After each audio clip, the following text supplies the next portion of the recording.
Hello guys, मैं कुलदीप आपका बहुत बहुत स्वागत करता हूं आपके अपने स्टडी चैनल अध्ययन में टू सक्सेस में।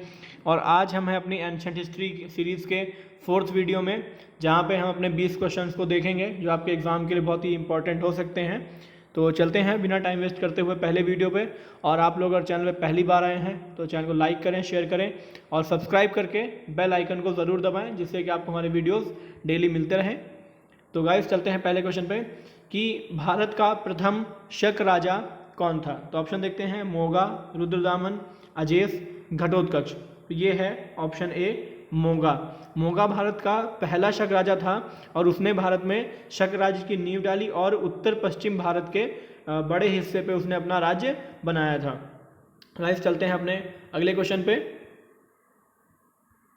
कि स्ट्रेटगोज की नियुक्ति किसने की थी। तो यह है ऑप्शन ए, यवन। स्ट्रेटगोज यवनों के सेनाध्यक्ष को कहा जाता था।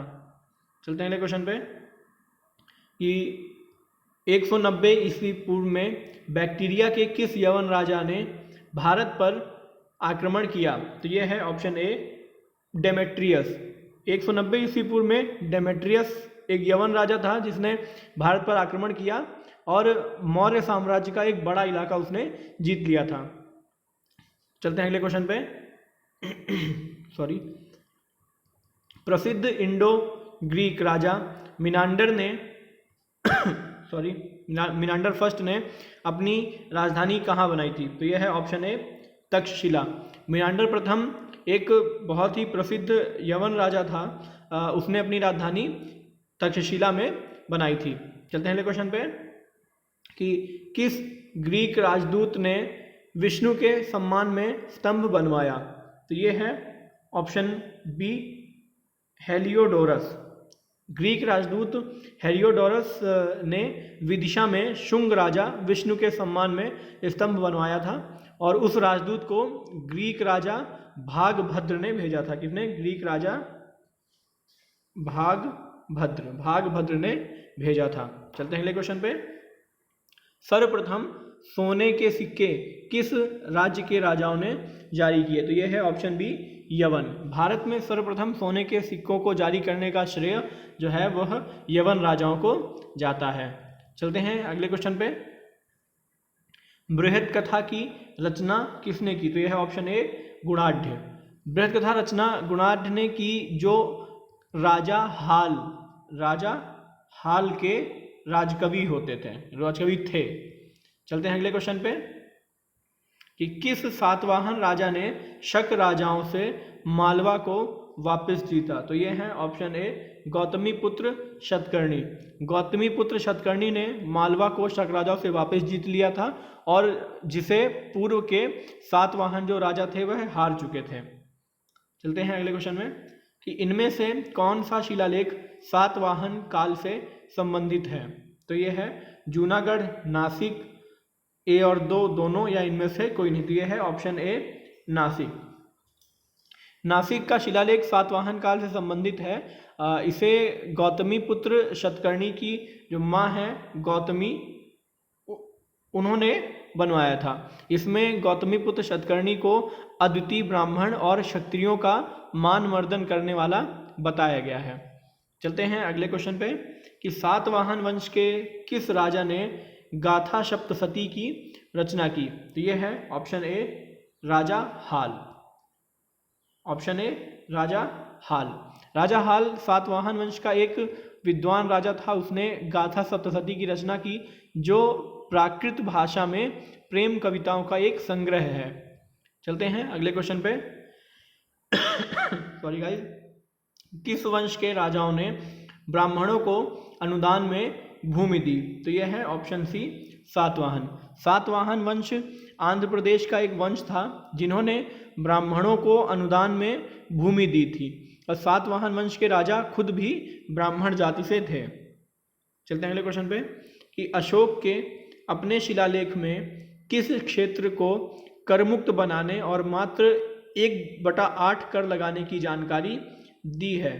तो ऑप्शन देख लेते हैं, क्या है? लुम्बिनी, कुशीनगर, जूनागढ़ और भाबरू। तो ये है ऑप्शन ए, लुम्बिनी। अपने जो इनका सिंहासन था उसकी जो 20वीं सालगिरह थी, 20वीं वर्षगांठ पर अशोक ने लुम्बिनी को कर मुक्त के रूप में घोषित किया और केवल 1/8 हिस्सा कर योग्य के रूप में घोषित किया। और इस तथ्य का वर्णन निगलिवा और रुम्मिनदेई के शिलालेखों में पाया जाता है। निगलिवा और रुम्मिनदेई के शिलालेख में पाया जाता है। चलते हैं अगले क्वेश्चन पे कि शतपथ ब्राह्मण और तैत्तरीय ब्राह्मण किसके ब्राह्मण ग्रंथ हैं? तो ये है ऑप्शन सी यजुर्वेद। शतपथ ब्राह्मण और तैत्तरीय ब्राह्मण यजुर्वेद के ब्राह्मण ग्रंथ हैं। चलते हैं अगले क्वेश्चन पे कि निम्नलिखित में से सिंधु घाटी सभ्यता के ढोलवीरा स्थल की सबसे अनोखी विशेषता क्या है? ऑप्शन ए, इसके शहरों को क्षैतिज रूप से कई भागों में विभाजित किया गया था। उसके शहर असमान रूप से विभाजित थे। इसके शहरों को 3 भागों में विभाजित किया गया था, या इनमें से कोई नहीं। तो यह है ऑप्शन सी, इसके शहरों को 3 भागों में विभाजित किया गया था। सिंधु घाटी सभ्यता का धौलावीरा शहर जो है आज के गुजरात में स्थित था।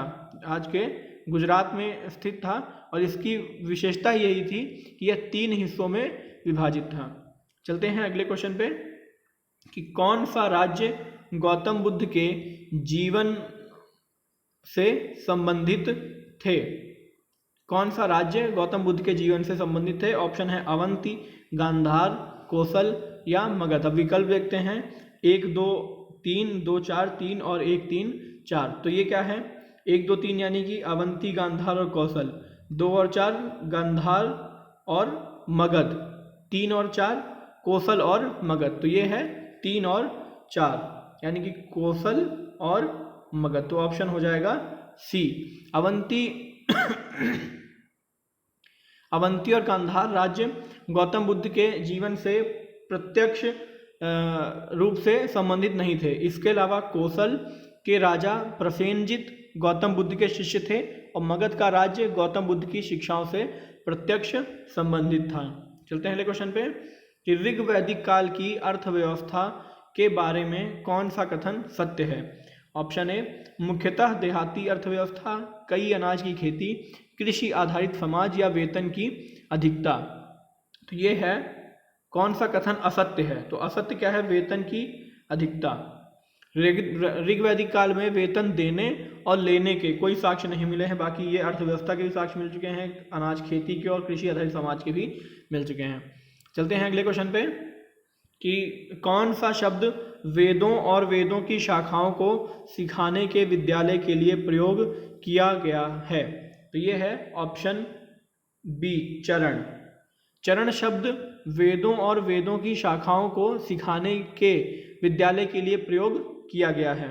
चलते हैं अगले क्वेश्चन पे कि प्राकृत भाषा की व्याकरण प्राकृत प्रकाश की रचना किसने की? तो ये है ऑप्शन सी, वररुचि।